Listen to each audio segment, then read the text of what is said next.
Hi, my name is Amy, and I work as a nurse. After another bustling day at the local hospital, a place I'm grateful has no night shifts, I finally arrived home, a bit later than usual. I'm home, I called out as I stepped through the door. Welcome back, came the cheerful reply from my daughter Janice. At only 8 years old, Janice spends many afternoons alone waiting for me to come home. It tugs at my heart, seeing her so self-reliant at such a young age, and I often feel guilty about it. Yet I know I'm lucky compared to some of my colleagues who work erratic hours in facilities with fewer family-friendly schedules. Where's your dad today? I asked her, hanging up my coat. He hasn't come home yet, she replied, a hint of sadness in her voice. It feels like I haven't seen him in forever. My husband, Jack, is a workaholic. He's rarely home, and when he is, it's almost like he's a stranger at the dinner table. On his days off, he's at his mother's house, tending her garden or having dinner with her. Meanwhile, he's missed every one of Janice's soccer games and spelling bees, a reality that's put a strain on our family. I'm sorry you're alone so often, honey, I said, feeling the weight of our situation. It's okay, Mom. You're here every day, and that's enough for me, Janice replied, trying to sound brave. I hugged her, wishing things were different, that we could be a typical family, spending time together every night. Then one day, unexpectedly, Jack came home early. The dinner table was quiet that night until, out of the blue, Jack broke the silence. Hey, why don't we go to Hawaii for the holidays? He said. I was stunned, barely able to believe my ears. After all this time, Jack was suddenly proposing a family trip. We hadn't taken a proper vacation in years. Janice was over the moon. We can go to Hawaii. I want to go. I want to go, she shouted excitedly, her happiness infectious. Reluctantly, I agreed. I had mixed feelings about it, especially when I realized that Jack had planned the trip around his mother Charlotte's birthday. Despite my reservations, I couldn't deny Janice this opportunity. The day of the trip arrived, and both Jack and I were busy with work. We planned to meet at the airport, but my day ran later than expected, and Janice and I barely made it in time, arriving breathless and frazzled. But when we looked around, Jack and Charlotte were nowhere to be seen. Confusion turned to frustration. Where could they have gone? I tried calling Jack's phone, only to get a recorded message saying it was off or out of range. Worried, I approached the airline desk for help. Then a staff member approached me. Are you Amy Martin? She asked. Yes, I replied, startled. I was asked to give this to you, she said, handing me a small note. I unfolded it, feeling a pang of dread as I read Charlotte's scrawled words. It'll just be the two of us on this trip. If you can't be on time, we won't wait for you. Why don't you just camp out somewhere? Bye, Charlotte. My heart sank. Janice looked up at me with wide, anxious eyes. What's wrong, Mom? Trying to shield her from the truth, I forced a smile. Oh, it's nothing, sweetie. It looks like your dad and Grandma went ahead without us. I'm sorry, but it seems we can't go to Hawaii. But can't we get on another flight and go after them? She asked, hope gleaming in her eyes. I hesitated. The cost of a last-minute flight was more than I could afford. Yes, we can try, I replied, hoping my voice sounded convincing. Just then, a commotion nearby caught my attention. An elderly man collapsed a few steps in front of us. Instinctively, I rushed to his side, my nurse training kicking in. His breathing had stopped, and I quickly cleared his airway, finding it blocked by a bit of vomit. Please, someone call an ambulance, I shouted, administering first aid. Paramedics arrived swiftly, and the man was taken to the hospital, where he regained consciousness. Later, he looked up at me and asked, Were you the one who saved me? Well, yes, I replied modestly, a mix of relief and pride filling my heart. I just did what anyone would do, I replied, modestly brushing off the praise. That's not true, Raymond said, a mix of relief and gratitude softening his face. Thank you so much. I thought I was done for. He introduced himself and insisted on showing his appreciation, though I assured him it was all in a day's work. After a few minutes of chatting, Raymond asked, Were you traveling somewhere? His question brought me back to the reality of our situation, and I wondered how best to explain the chaotic turn of events that led us here. Yes, we were supposed to catch a flight to Hawaii, I said, feeling a wave of disappointment. But we missed it. We were already running late because of my work schedule. Raymond's expression grew sympathetic. That's a shame. I bet your daughter was excited, he said, glancing at Janice. Why don't you just get another ticket? Embarrassed, I admitted, the truth is, we can't really afford to buy another one right now. I gave him a small, sad smile, not expecting anything from the conversation. Raymond seemed to consider this for a moment, then nodded with resolve.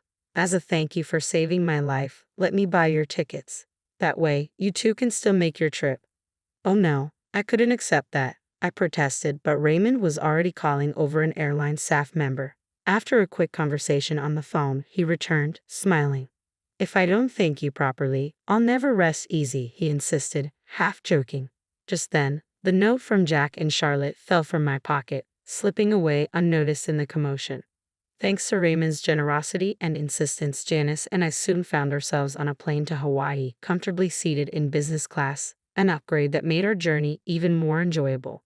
When we landed, I realized I hadn't confirmed where Jack and Charlotte were staying, a nagging oversight as we collected our luggage.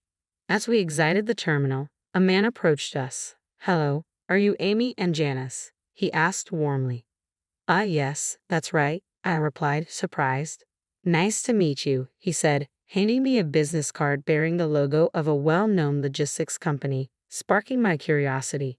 "The chairman of our company wanted to make sure you were taken care of," he continued, smiling. My eyes widened. "The elderly man I helped, he's the chairman." The man nodded. "Yes, thank you very much for what you did for him." I was stunned. It hadn't even crossed my mind that Raymond, the kind man we'd helped at the airport, was the chairman of a major company. The realization left me a little dazed as he continued. "We'll be taking you both to your hotel now, as per the chairman's instructions. Please enjoy your trip to Hawaii." A sleek black limousine awaited us, and as we stepped outside, I felt a mix of excitement and nervousness. I'd never been in such an elegant vehicle before, and I found myself checking my shoes, making sure they were clean before climbing in. Janice's eyes sparkled as she took in the plush, luxurious interior. "Wow, this is amazing," she exclaimed, her excitement infectious. As we drove through Hawaii's breathtaking landscapes, the views unfolding through the limousine windows seemed like scenes from a dream. Palm trees swayed against a perfect sky, and the air seemed to hum with that eternal summer feeling. After the chaotic start to our journey, I felt deeply grateful to have made it here, and Janice was captivated, her face pressed against the glass as she took in every detail. When we finally arrived at the Grand Hotel, its opulent exterior took my breath away. But as we approached the entrance, a sudden worry hit me. "Oh no, I didn't book a room," I murmured, concerned about the oversight.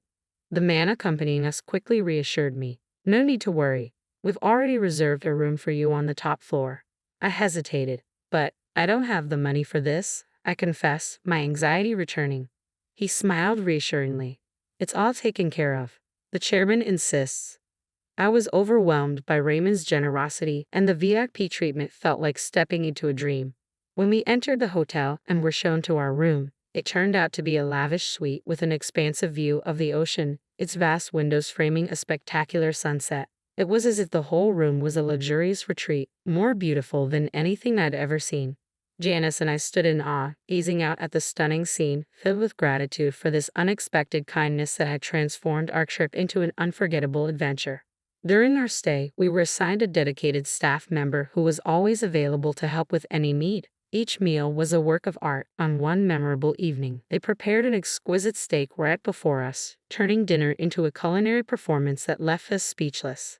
After such a lavish meal, Janice and I wandered around the hotel lobby, admiring the decor, when we suddenly heard a commotion nearby.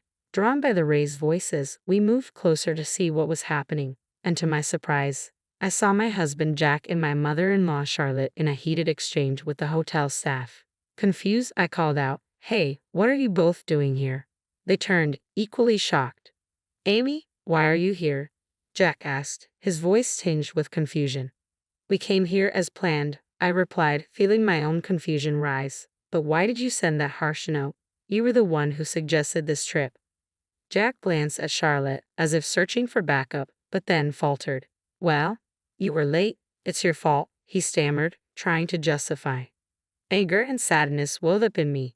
Yes, we were late, but telling us to just camp out was uncalled for. That wasn't right. Charlotte stood by, unmoved, which only deepened my sense of betrayal. Turning back to the hotel staff, I asked, "What's going on here?" Jack looked frustrated as he explained, "They won't let us check in. I don't understand why. Sensing we needed answers, I addressed the hotel staff member directly. Is there a problem? The staff member's tone turned serious. We were informed that these individuals abandoned our important guests, your daughter and yourself. As per our instructions, we're not permitted to offer them accommodations. In an instant, the pieces fell into place. Raymond's influence was clear. As the chairman of a major company and a man of strong principles, he'd evidently taken a protective stance toward us. Jack and Charlotte's faces reflected both shock and confusion as they began to understand the depth of Raymond's involvement. What is going on here? Jack muttered, looking both bewildered and uneasy. It's a long story, I explained, but essentially, Raymond's making it clear he won't tolerate what you did to us. This trip had taken an unexpected turn, revealing complexities in our relationships, and a surprising ally.